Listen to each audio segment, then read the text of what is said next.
Welcome to Season 3 of the Sober Motivation Podcast. Join me, Brad, each week as my guests and I share incredible, inspiring, and powerful sobriety stories. We are here to show sobriety is possible, one story at a time. Let's go! Fausto struggled with fitting in early on in life and experienced some deep trauma while growing up, but found some peace in substances.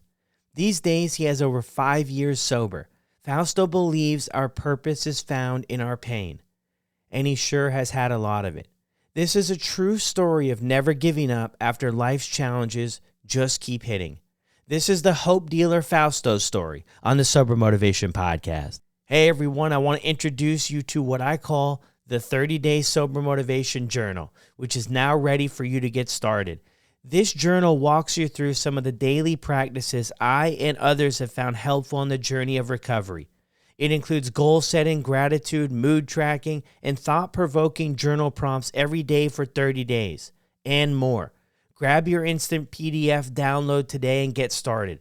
I'll put the link in the show notes, or you can head over to my Instagram bio, it's there, or you can just type it in, buymeacoffee.com/sobermotivation. Getting sober is a lifestyle change, and sometimes a little technology can help.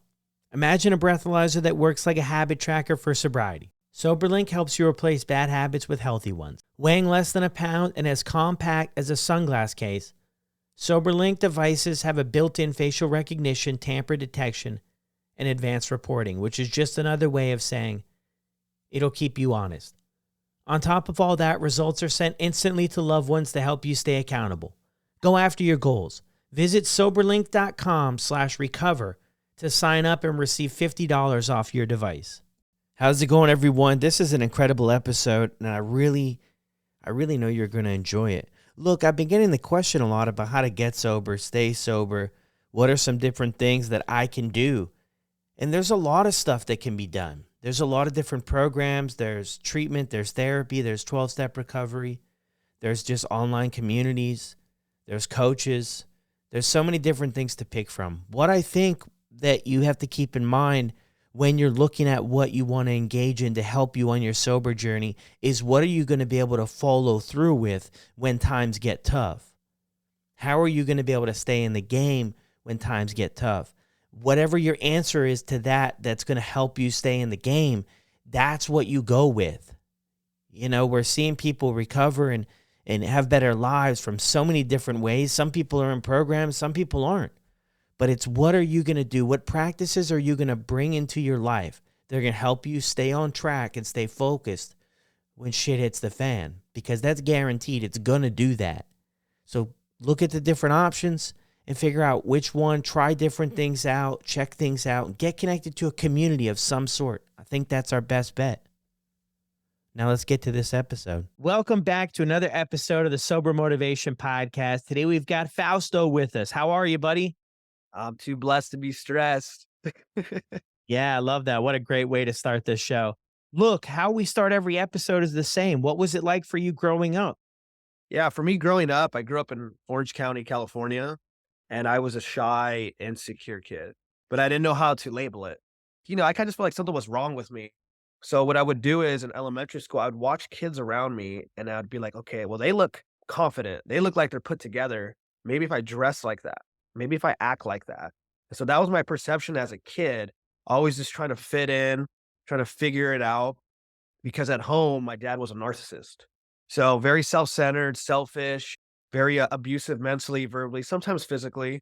So I always felt like I was walking on eggshells at home. So again, I can't communicate how I feel, for one, at home. I don't know how to. Trying to fit in, trying to figure this thing out that's wrong with me. And what happens is, as I'm living this way, I find myself always gravitating towards male figures. So I gravitated towards these boys in my apartment complex that were older because I felt cool. I'm a young kid. They're older than me. This is cool. But the problem was, they were bullying me a lot. But I would stay in it because, I'm like, well, I don't want to look weak. It's kind of like being back at home, walking on eggshells again. But it was what's familiar to me.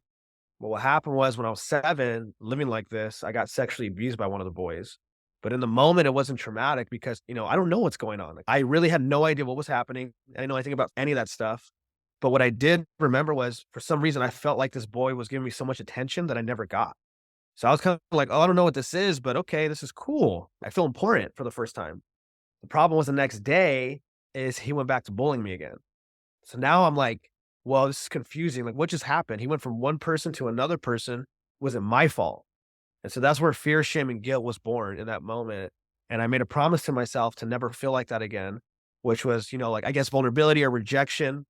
So I became the people pleaser, the class clown, the know it all, and the liar to just never feel that. So I got really good at being a chameleon in elementary school. And then when I go into middle school, had this idea, okay, we have new kids coming into school. Like, I got to figure out a way to fit in. So I became a punk rocker because it's kind of like, cool, I'm the outcast. Like, this works out because I can't fit in. And so I'm playing that character. And then this is when I fall in love for the first time, right? Middle school love. And that to me was like everything because again, I felt attention. I felt like I mattered, like I was important. So I was like, whoa, like whatever this is, I finally feel at peace in my mind. I'm not walking on eggshells. The problem was though, is after, 2 months breakup, it's okay. But back then it was like the end of the world. And to me, I thought she knew I was sexually abused by a male. That's what I thought in my head. I thought she saw something. So the next year in 8th grade, I changed up my style. I started working out because I thought like this would fix me, get a piercing, go into school, meet a new girl. I'm like, I'm fixed.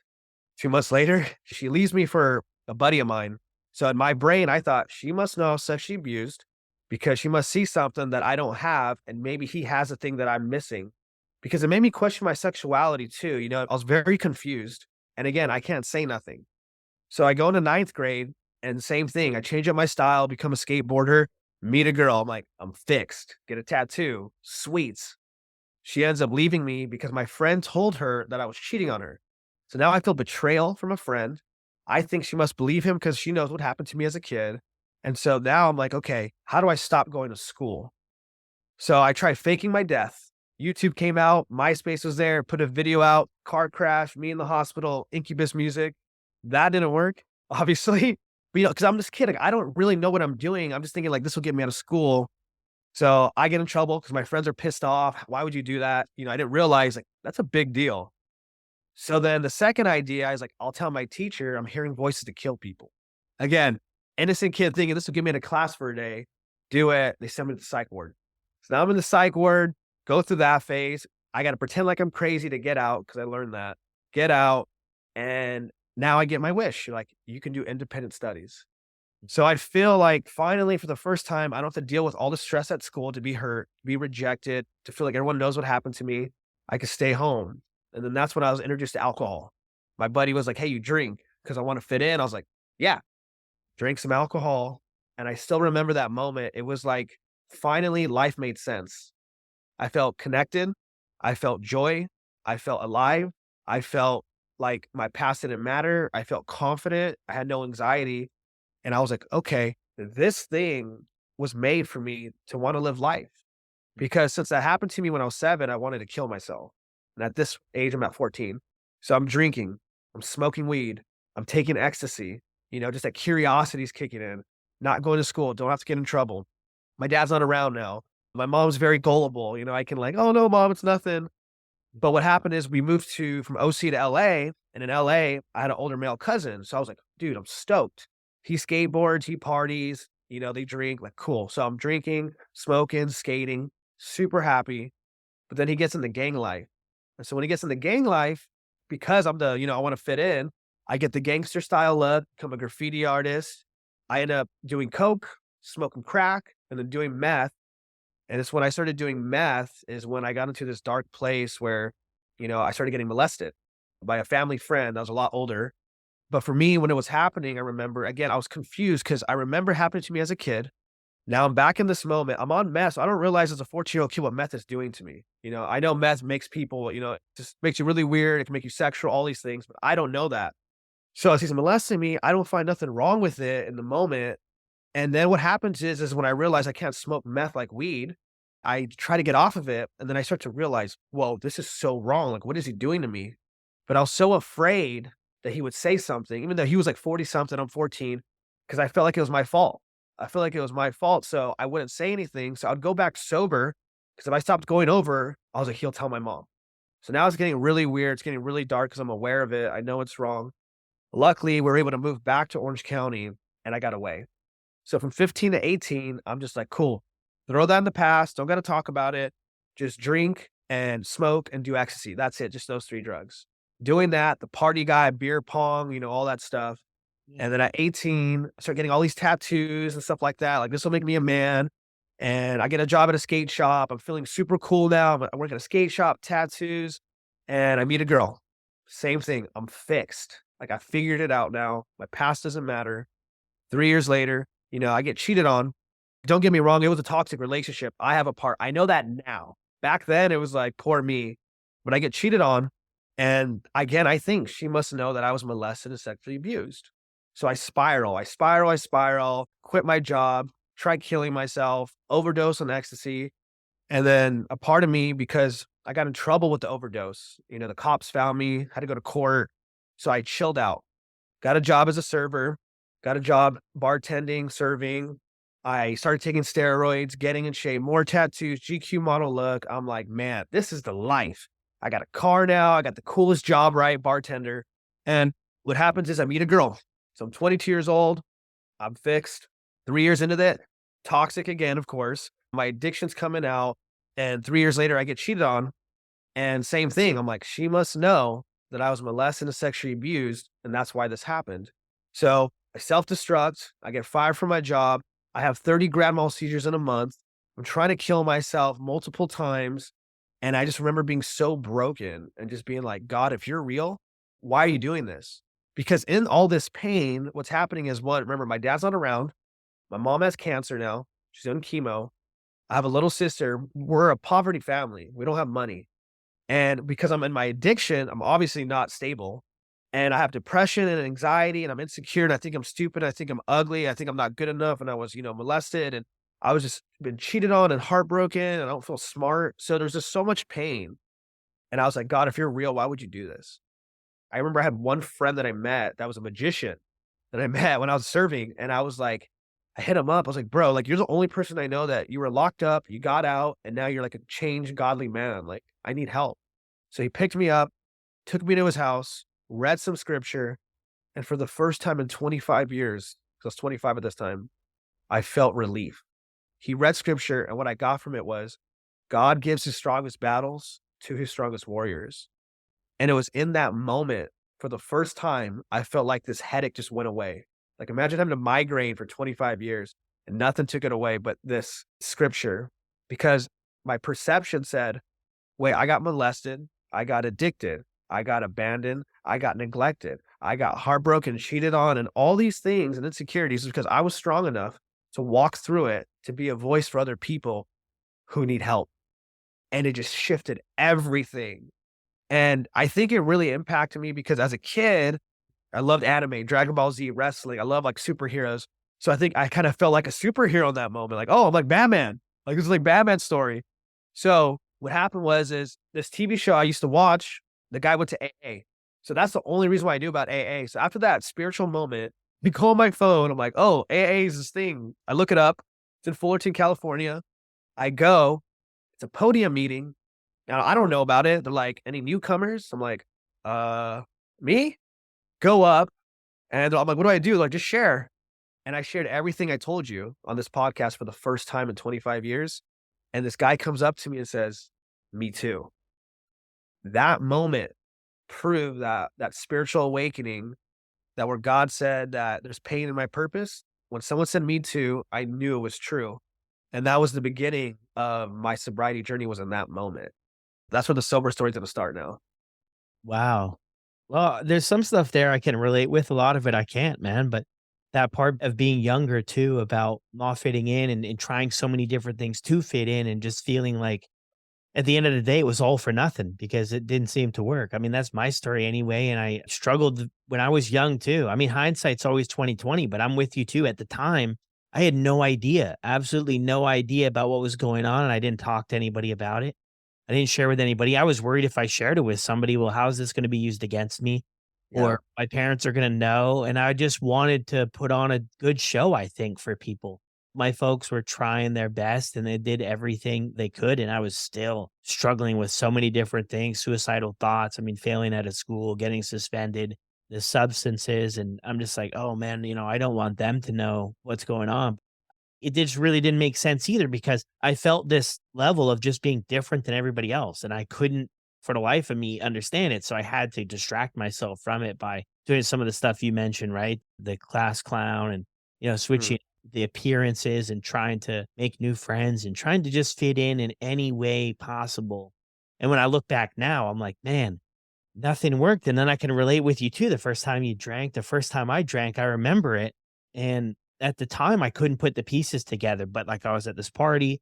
I can remember it right now like it was yesterday. For once, the 5,000-pound car that I was carrying on my back was gone, and I was able yeah. to talk to people and talk to girls and connect with people, and it lasted for about 3 hours until I was, like, extremely sick from it, but for those 3 hours, I felt like, man, this is great, and when I look back, I don't even think I connected it to the alcohol at the time. I wasn't like, "I need more of that." Maybe subconsciously, I was like, "I need more of that to escape all this stuff," but I wasn't, like, hunting down, but the next time I got into it, of course, it was a similar experience. I don't know if it was ever that good again, but it was still good, and I was like, "Okay, now I sorta have a purpose," right? So, man, for everything you've been through, to share about it so openly to help others, let them know they're not alone, I think is incredible, man. I really admire that about you.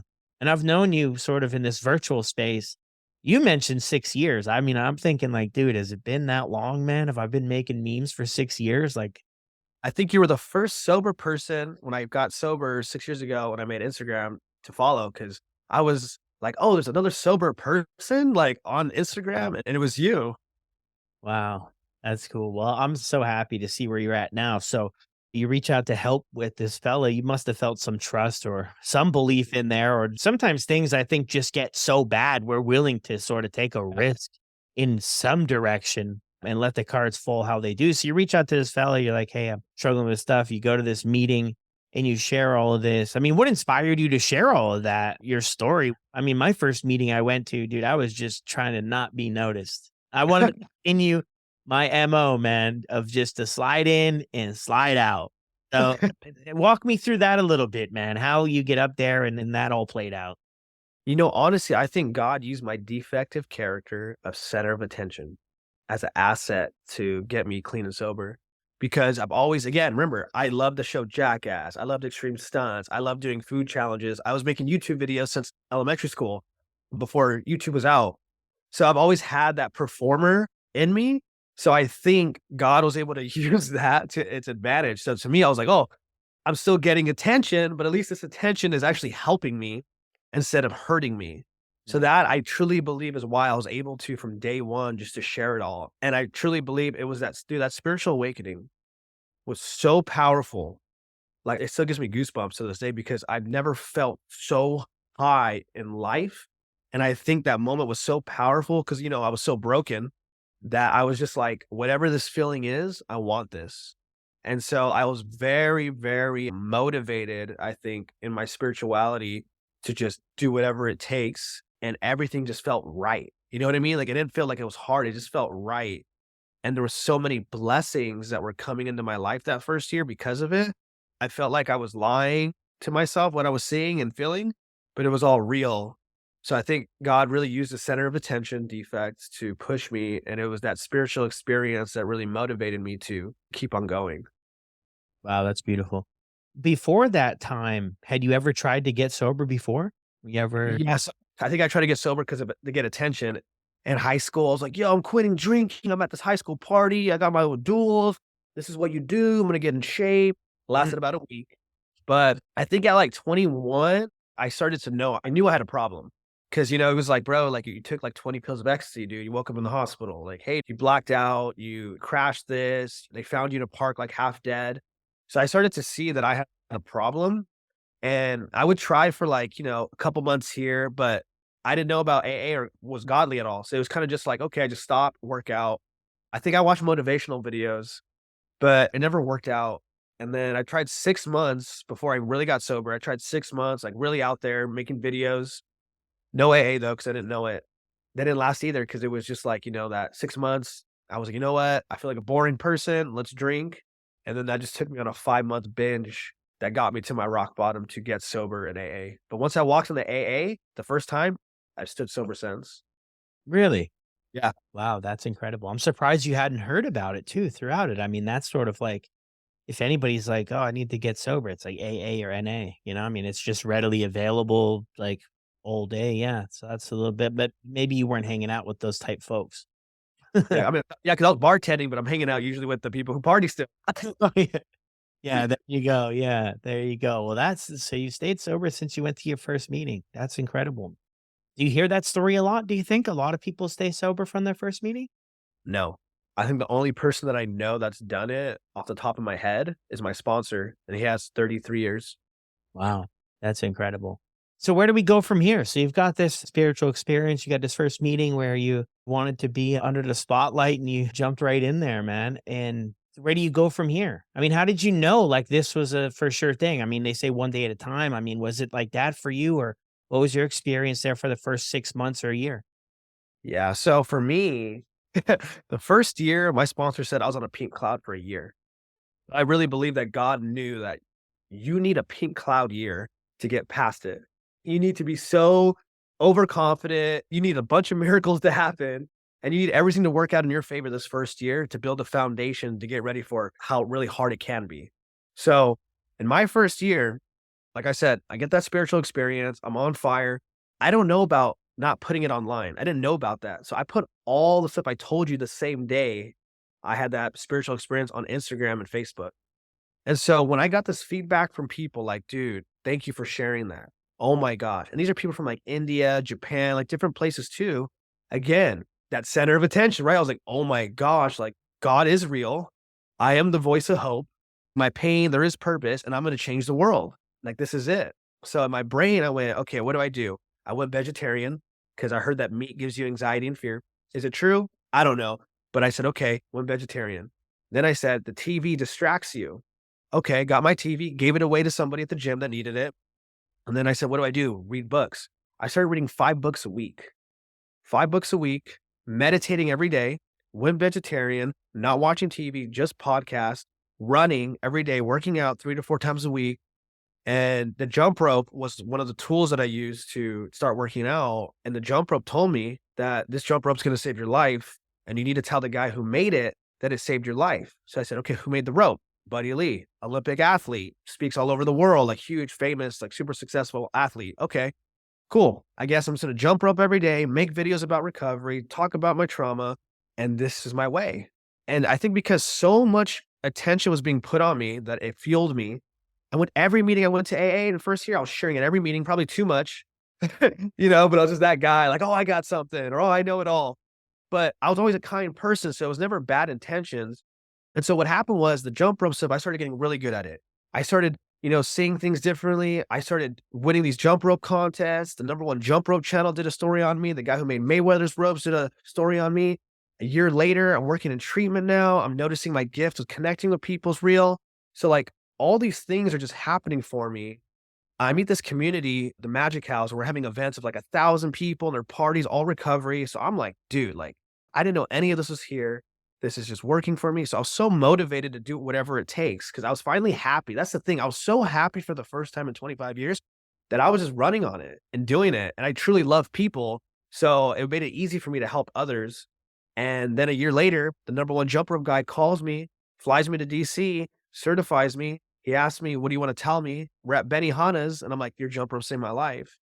So to see how manifestation, the power of belief, and all these things were like almost like superpowers to me, I was just all in that first year. And all these blessings were happening. Wow. Did anything go sideways for that first year? Yeah. So one thing did, my mom got cancer again. So the third time she got cancer, she got it when I had 8 months sober. I remember I was about to do this road trip. I was doing a 10-day fast, Houston, Texas.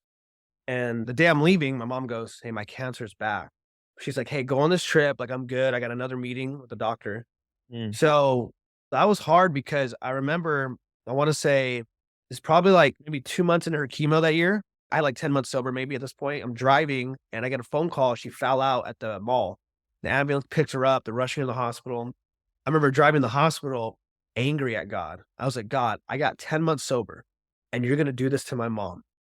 Because my mom had cancer the second time, my addiction, I showed up to none of her treatments. I pushed her down physically. She hit her head on concrete because I wanted to get high and she wanted me to stay home when she was on chemo. So I had a lot of regret and shame how I was towards my mom. So this time when she got it, she fell out. I was like, God, are you really going to take her from me? How am I ever going to make it right? And then God said, now you get to make it right. You get to show up to her treatments. You get to hold her hand. You get to be there with her. And so I had that spiritual experience and I started crying, show up to the hospital. I'm like, Mom, I'm here with you. Held her hand. That was a rough season. I ended up throwing her a cancer benefit, raising funds and all this stuff. And, and she beat it, which was really cool. So that was the hard thing in my first year. But it was that moment that God said, this is how you can make it right, that helped me push through it. Cause I don't know how I did it. That's all God that helped me be able to work through that. Because seeing somebody with cancer, it's tough. It's really tough. Yeah. Well, thanks for sharing that, man. Yeah, that's powerful too. That was your opportunity to do things a little different this time. Yeah. So where do things go from there, man? 5 years now, right? I'll be coming up on 6 in October. Coming up on 6 in October, which is incredible. Just hearing what we've heard so far of what I've heard anyway, of your story to be able to do that. So where do we go after that first year? Okay, yeah. So yeah, the first year basically, I'm now working in treatment at the end of the year, right? Working in treatment substance. I manifested me in the jump rope guy, right? Got certified. I'm one of the best jump ropers in the world now. Like people can't do what I can do. I'm on YouTube videos. My Instagram's growing. I think that's when I was working with you and you're helping me with the Instagram stuff too. So, Yeah. that's growing, all the cool stuff, Recover Out Loud. And the second year was the terrible twos, I call it. Get laid off from the job I was at in treatment. So I'm like, oh, I didn't know that was going to happen. Went to another job and it was terrible, the flop house in treatment. So I was like, whoa, like, is this what happens in treatment?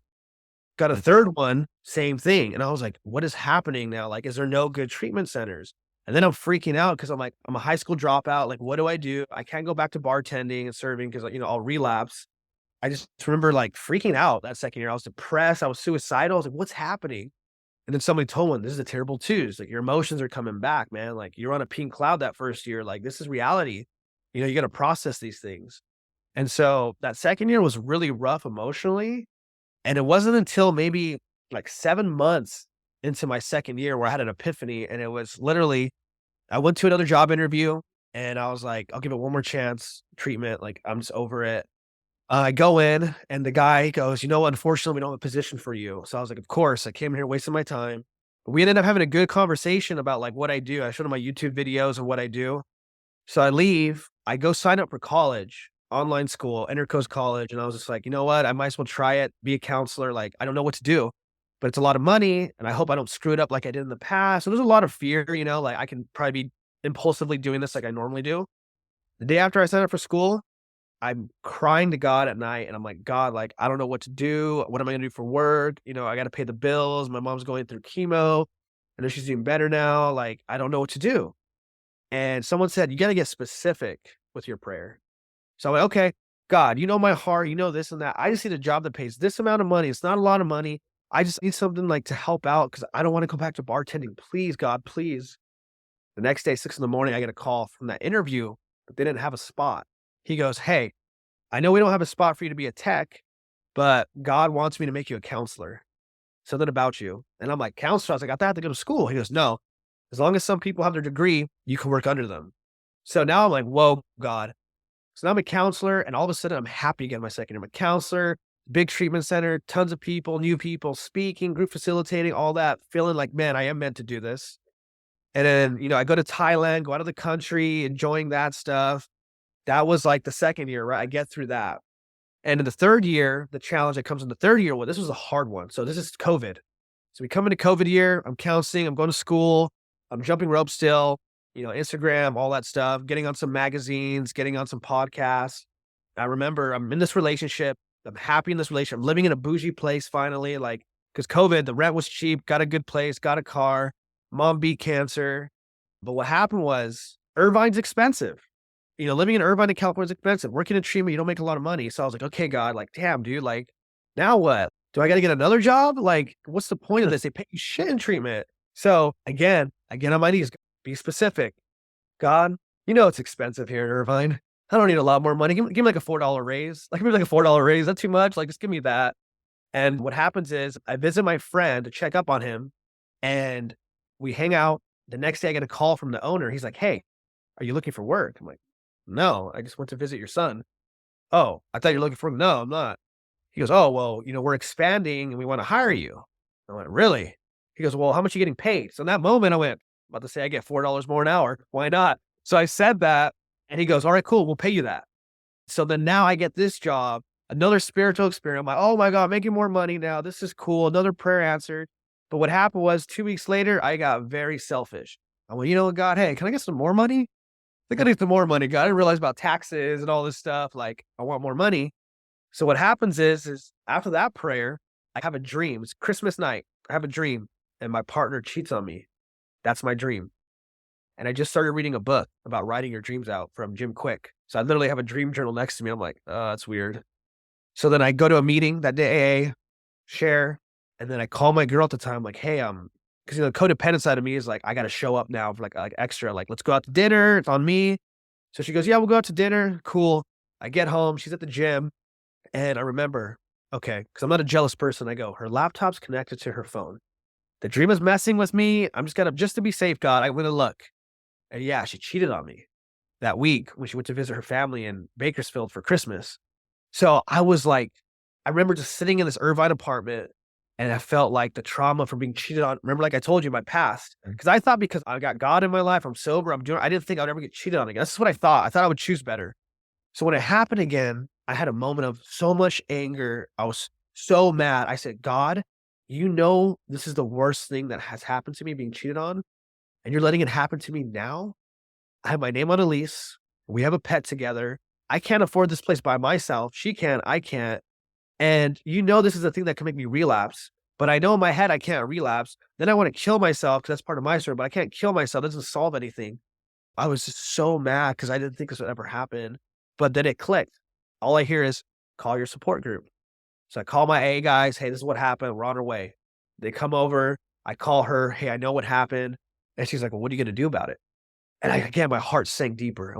I kept my cool. I hung up, I'm crying. I'm angry. My buddies come over. We pack up all my stuff. I move into a church, give up all my stuff. I'm living in a church now, sleeping in this cot that homeless people live at. And I remember I'm just crying and crying. And I'm like, God, why? And God goes, remember when you wanted to save more money? I said, yeah. He goes, well, now you don't have rent. And it was in that moment that I started laughing in joy. And to me, again, it was just God showing me his love. Like he knew that would make me laugh. And it took me out of the moment. And I said, you know what? You're right. I need to forgive her. At the end of the day, like I realized in that moment, I was still chasing the love of my father through a woman. I was still just chasing that neglectful, self-centered love, but I was still blind to it. You know what I mean? I still needed more healing. So I was able to utilize that moment. And then I created a story off of it going into my 4th year, homeless and happy. I went the whole thing, homeless and happy, on social media. Addiction Recovery Magazine did a story on me. I was forgiving her. It was hard. Don't get me wrong. It was like 4 months of me crying still and angry, living in this church and sleeping on couches. But I found peace in it. I found purpose in it to help others through it.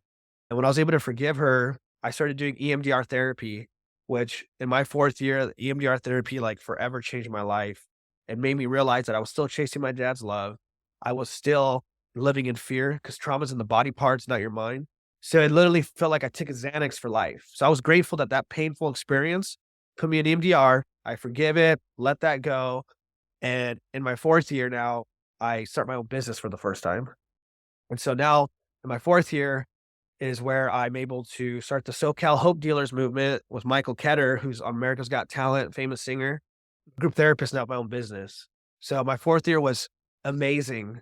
And that painful moment took me into this amazing year of nonprofit work, Hope Dealers, helping people, Recover Out Loud, doing all these events, magazines again, podcasts, all that stuff. But it was in that 4th year that was challenging because this is what happened. So 4th year was like that. And at this point, I tried falling in love again. I ended up hurting somebody, not physically, like I just wasn't ready, but I didn't know.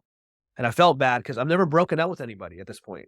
So the first time breaking up with somebody, I didn't know how to do it right. So I felt really bad. I feel like I caused wreckage and I felt bad and I was spinning. I'm like, damn, I'm a bad person. Started getting suicidal again. I want to quit life. I'm over this because it's really hard for me. Once I get past that, going into my 5th year, this is one of the hardest years because in my 5th year, yes, I'm making the most money I've ever made. I got amazing people in my life. I meet this girl now I'm still with today, amazing woman. I get this phone call in my 5th year and my cousin died at the gym in a freak accident. And it was a shock because my mom's family is like 10 of us, all women, all the men are gone. So I'm like, wait, what? And we're at the hospital and I'm like so in shock. She's on life support. I'm like, what happened? She had a seizure and she's brain dead. So pull her off of life support. Well, first of all, I prayed, didn't work. That was the first thing. Like, pray, Fausto, you believe in God, you're sober. Doesn't work, right? Pull off of life support. And I'm just kind of like dissociated, right? Like, whoa. Driving home after the hospital. Real story. I have a grand mal seizure in the car. I wake up in the ambulance. I'm half brain dead for a month. So my girlfriend at the time, we're only been dating 3 months at this point, had to take care of me for a month, drive me around, feed me, all that stuff. And I remember going in and out of consciousness, and I was afraid. I was like, dude, am I gonna die? Like, my cousin just died of this. Why is this happening? Two, am I ever gonna be able to work? How am I gonna be a therapist or a counselor or any of that stuff? I can't think. I couldn't comprehend what God was anymore. So after that month, I come back to, I'm super afraid now that's gonna happen again. So I'm on edge, slowly going back into work. It's the funeral. Okay, God, I'm at the funeral for my cousin now. It's the final step. I'm good now, I believe. Okay, let's just get through it. Going into funeral, person who molested me was there. For the first time in 15 years, I've seen him since it happened. And I remember going, what the F, God? Are you serious? Like, why would this person be here at this time with all this going on? So I couldn't process it. I had like 30 seconds to. So I played it cool, stayed for the whole thing, but I'm in the back because I don't want to cause a scene. I'm not going to cause a scene because nobody knows in my family. They know the child one, not that one, just because my mom's been sick with cancer and all. I'm like, I don't need to say that. So after that happens, I'm confused at God. I'm like, screw you, God. What are you doing? Cousin dies. I almost die. You run into my abuser. Like, screw you. I hate AA. I hate God. I hate counseling. I hate everything. Try not to kill myself. Try not to relapse. Get my 5 years. Speak in front of 500 people. Get down. I'm like, whatever. Like, it was whatever. You know what I mean? It's all bullshit. Like, I don't believe in what I'm saying anymore. So this is about 2 months after my aunt died, a month after me being half brain dead. I get a phone call from my cousin. She's screaming on the phone. Now my aunt had a seizure. Find out she's brain dead. So now I'm like, dude, what is going on? And I remember just being so pissed off at God. Go to the hospital, same scenario, one less person though. And Foster, can you please pray? You believe in God? You know, I do it, doesn't work. She's dead. And now I'm just thinking like, dude, my mom just lost her sister, lost her niece, almost lost me. She's already has her depression and her remission for cancer. Her other sister has cancer. I'm the only strong one here, really, but now I'm going through all this. I almost died. And I'm like, dude, what's the point of all this? And I wasn't getting answers. I wasn't getting any answers and answers and answers. And for months, it was so hard to work. It was so hard to like be happy. It was so hard. I wanted to just tell everyone like, F you all. And it wasn't until this year, January, I had a moment. I was at a worship and someone had a similar story. And I just started crying. And God said, you're not as close to me as you think. And unfortunately, it took these events for you to realize if you don't slow down, you're going to die because that's what happened to your cousin and your aunt. They wouldn't slow down and they literally died from a brain aneurysm. And you have the same problem. And you're doing this all for you, not for me, but for you because you have the inner childhood. I have conditional self worth. If you like me, I like me. And I was like, I couldn't live like that no more. So it took that moment to finally hit me like, dude, I'm saving the world, but I'm not hanging out with my mom. I'm saving the world. I'm not hanging out with my sister. I'm not hanging out with my family. It might look like I do. I don't. I'm saving the world, but I neglect the people who are actually there for me. And so it was this moment where I broke down crying. It got me back into this place where I started to love again. I started to feel good again, you know, and from that moment on, I got a new mentor. It's all about sleeping more, slowing down, graduated college with another degree, got my master's in theology, bachelor's in social work, certified alcohol and drug counselor, started a consulting business, started helping treatment centers build it. Relationship is thriving, going on vacations now, and just helping people, but helping people not to people please, but helping people because it's the right thing to do in moments. And that's been my journey now, is just learning how to slow down, learning how to say no, learning how to set boundaries.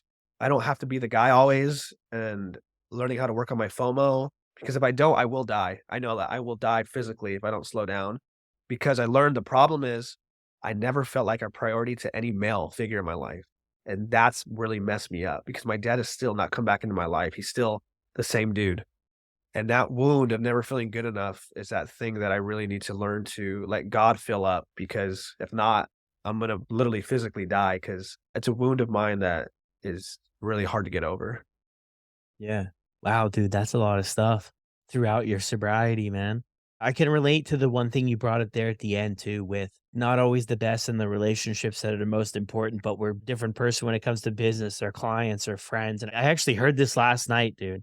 It really hit me, right? Because I mean, I think that's something that we all, in a sense, work on, right? Like, I think we just get comfortable and take for granted that things are just going to be there forever. These people that love us and that we love most, they're just going to be there, and that's just the way it's gonna be. It seems like we get comfortable with that, but I saw this thing and this guy was giving this, like, a little motivational speech there, but he said, "If you get a doctor's note that says that this is how much time you got left, look, your partners, your wife, your kids, your family, that'll be the only people that are left. Like, everybody else is gonna kinda move on with what they're gonna do. All the lives, the 500 people at this speaking and 200 people there and, everything else, right? When you can't serve people that you're doing business with too anymore on that level, like, they're gonna move on, and it's gonna be those people. And that really brought it into perspective for me that I've gotta personally have a better attitude with those relationships to where and spend more focus and energy there. So that just really hit me, man. And that's something I'm still, like, trying to really get a hold of, and I do a good job, but I know there's room for more, which is honestly a tough thing, vulnerable thing to bring to the table. But I'm like, yeah, I can do better, but that's one of the beautiful things about sobriety, about recovery is that today, me personally, I'm willing to look at these things and make improvements. When I was doing drugs and drinking all the time, it was always someone else's problem, or I wouldn't be vulnerable enough to the point to say, that like I owned any sort of the problem or I could be part of the solution anyway. But look, man, that's incredible that you've stayed on this journey. Like, I'm just thinking, you hear stories from time to time and everybody's got their own story and every story, has its purpose and its place. But I hear some stories sometimes and yours, I think is one of them to where I'm like, you know what? I didn't have it that bad, and I'm like, my goodness, man, for you to still be rocking and rolling here coming up on 6 years, because a lot of these things happen in people's lives, and the first thing to go is their sobriety. What was helpful for you to just stay on track when things were just coming down the pipeline faster than you could even comprehend them? You wanna know what's funny is I really think it's the mental prison I put myself on by being a sober influencer. It's like a blessing and a curse, right? The blessing is I get to help all these people, but the curse was if I mess up, it's not just my AA support group that knows, you know what I mean? It's everybody that follows me, everything I do for work too. I might have to stop working everywhere I go if they find that out. So I really think just having that mental prison of having to, quote unquote, be perfect. I think some people don't realize that when you're like an influencer or celebrity or something, like we get put in this prison where we have to almost be perfect. Unfortunately, that's just what it is. So I really think that was one factor that for sure kept me like, oh, because again, right? I'm a fear of rejection. I was like, oh no, I don't want to have to go through that. I don't want to have to be that, go from hope dealer to dope dealer, silver Faust to crackhead Faust. Like I'm good. So that was one factor. The other factor is I always, always, always surround myself with my recovery support group consistently, no matter what. Like I'm always going to meetings. Mhm. I'm always talking to my sponsor and I'm always sharing vulnerably what I'm going through with my AA support. Like that's literally why I'm able to walk through this. I never put it aside for all this other stuff that we do. I'm aware of that. I need to always keep it there close because I'm one decision away from screwing up my life. Yeah. No, that's so true. That's why a lot of people they harp on celebrities. Like, well, I'll share a post or something. There's always somebody who's like, "Oh, it must be nice, to have all the money and everything." And I'm like, "Well, first off, I mean, you still have to do the work. You can go to the best treatment with the spas and stuff. It's not going to really change." But I'm thinking too, like these people have a lot on the line, so I think it's respectable to come out and say, "Hey, like I've been struggling," because a lot of people they're judgmental and they're like, "How could you be struggling? You have all the money, the fame." And the reality is like this stuff doesn't discriminate. Addiction doesn't discriminate based on where you live, what zip code you live in, or what job you have. I mean, it'll grab a lot of people. So I mean, I love all stories, celebrities down to the rest of us. I've worked with celebrities one on one, and it was so interesting. It was like, hey, I can't go to AA. Like, well, why not? People will know me. I'm like, oh, I never thought about it like that. Like TMZ might be there waiting. I was like, oh, or we go out to eat to meet, and they're like looking around. I'm like, what are you doing? Like, I'm paranoid. And it was so interesting. I'm like, damn, you guys got to deal with that. And they're like, well, yeah, dude. They're like, when I did this, I told them, don't make me look like this. And then they don't listen. They make me look like I'm this Jesus perfect man. So then when I mess up, my whole life falls apart. And then people are stalking you. People are watching you. People are spreading rumors about you. So I got to see, like you said, that side. I'm like, dude, like what comes with it Yeah. is like crazy. Oh, for sure. Yeah, even Eminem did songs about that too, didn't he? About like being out and just let him and his daughter just like grab a meal. Yeah, it's definitely strange, but yeah, man. I mean, that's incredible. And now, I mean, what would you like? I got two questions here. To wrap everything up, if somebody just listened to this part of the episode, what would you want your overall message to be for people to hear? Yeah, I would say just to know that, you are enough and that there's purpose to the painful things that you go through. And I think if you can apply meaning to your traumas, to your struggles, to your addiction, to pain, that there's hope for you to be able to stay sober and to live sober. Because if we can't find meaning in some of that unforgivable pain, it's like, I don't think we'll win. Because, some things that we go through is unforgivable. It really is, right? And it's really just a perception we create to say, well, this happened for a reason to help people. Is it true? I don't know. But I have learned from my life and others' lives, because I've worked with thousands of people, that when you apply meaning to something, you have a chance of being sober and happy long term. Yeah, I love that, man. And then if somebody's listening to the show and they're struggling to get or stay sober, what would you have for them? I would say is, the first thing to do is reach out for help. You need somebody who understands your pain to walk through the pain with you, whether that's AA support group, Celebrate Recovery, Refuge Recovery. I think that's the first step for sure. It's really difficult when people don't want to do support groups. I'm not against it, right? I know all ways, but I find it really difficult if you don't have a support group, like how you're going to walk through this. Because without that connection, I don't know how we make it. There's that TED talk, right? The opposite of addiction is connection. And so I say you got to find your people, find your community, and they'll do the rest. Yeah, there's a lot of people that resist that, right? I mean, I even did probably at one point, right? Because I thought I was just the only person who was like this, like the only person who struggled. Nobody's going to understand. So what's the point of even trying? And then soon after I found out, and it was such a big relief. And I think it Yeah. was you too. You shared after that, buddy.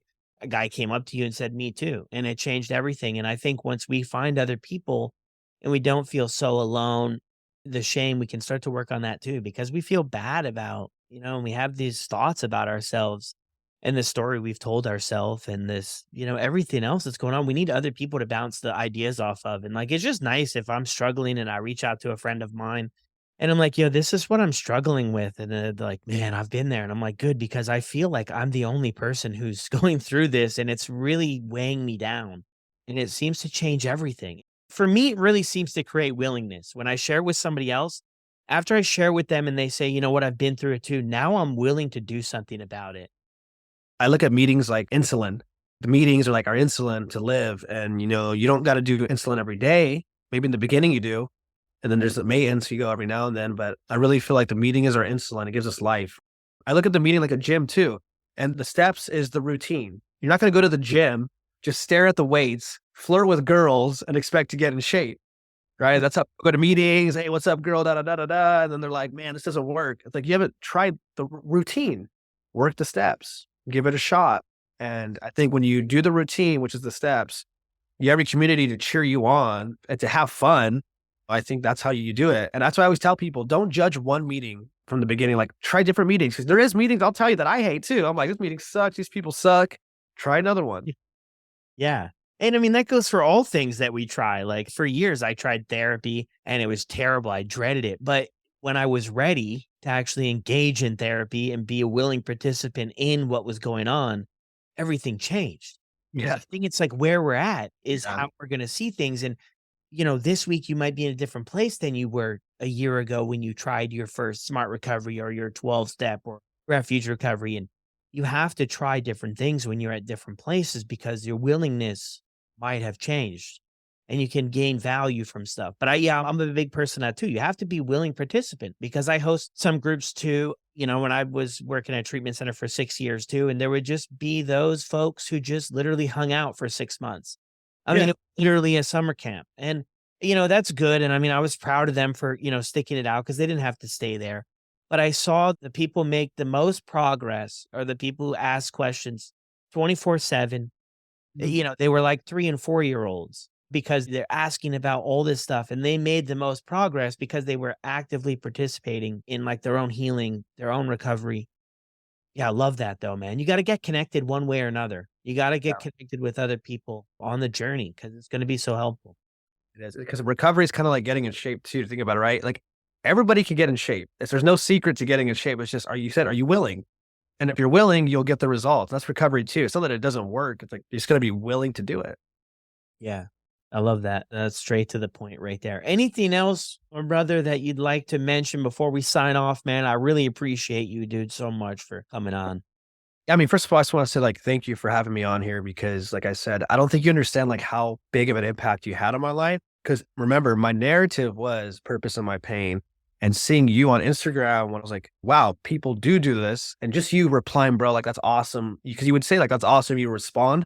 Just little things like that literally was a beginning to like catapult me into continuing to push forward in the social media world for recovery.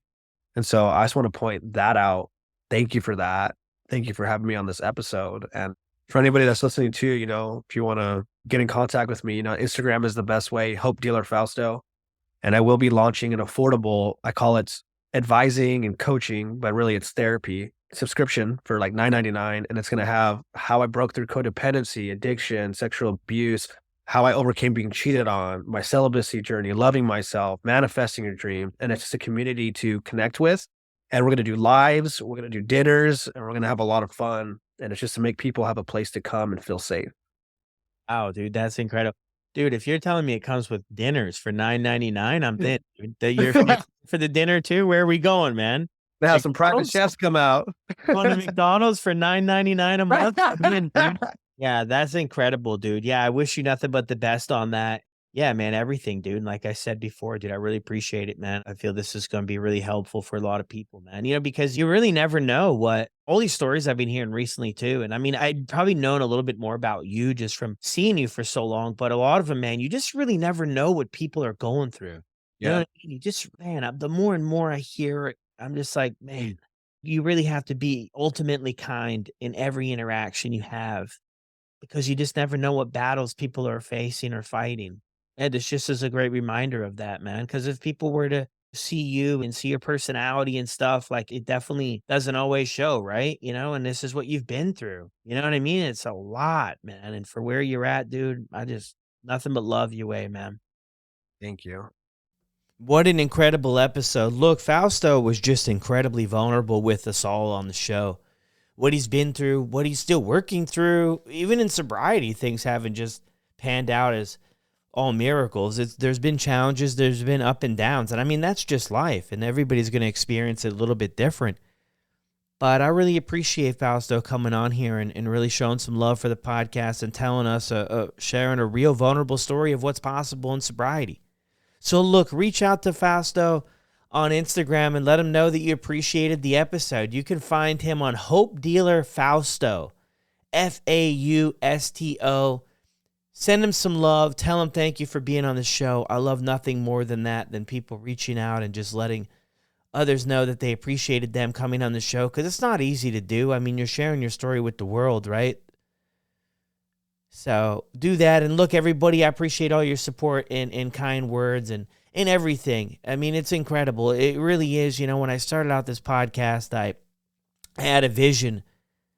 I went on Amazon and I grabbed the stuff and we started the podcast, and we've learned as we went, and we get some things right and other things we learn. But to have the impact that it's having so early on, I never expected. But I'm grateful for it, because the idea here is that we can spread a message of hope and a message to let other people know that they're not alone. And if you're struggling, you're not alone. We're with you. We're with you. And I can always do my best to try to help you out if you message me over on Instagram @SoberMotivation. And look, everyone, I'll see you on the next one.